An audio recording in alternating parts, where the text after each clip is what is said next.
সন্তোষ দুগার রাজ্যের একমাত্র ব্যক্তি যার শরীরে কৃত্রিম হৃদযন্ত্র প্রতিস্থাপন করা হয়েছে। এখনো সুস্থ রয়েছেন।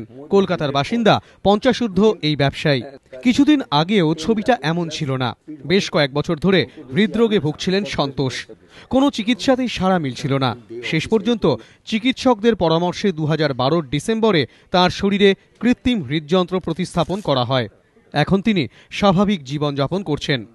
লাস্ট ইয়ার ডিসেম্বর মধ্যে আমার এই ট্রান্সপ্লান্ট হয়েছিল। ওই সময় না তাহলে আমি হাঁটতে পারতাম। I cannot walk. Now I am working as usual. 10 বছর আগে যেরকম ছিলাম ওরকম।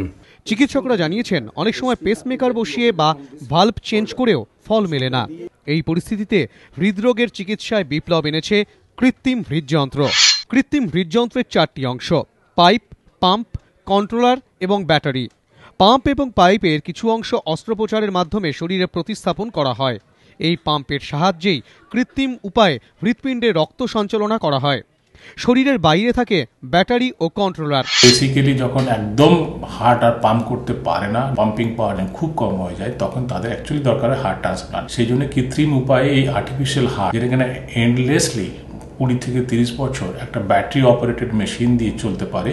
ভারতে মাত্র 3 জনের শরীরে কৃত্রিম হৃদযন্ত্র প্রতিস্থাপন করা হয়েছে। তবে কলকাতায় এখনো পর্যন্ত এই চিকিৎসা শুরু হয়নি। যদিও চিকিৎসকরা জানিয়েছেন নতুন বছরের শুরুতেই শহরে কৃত্রিম হৃদযন্ত্র প্রতিস্থাপন সম্ভব হবে।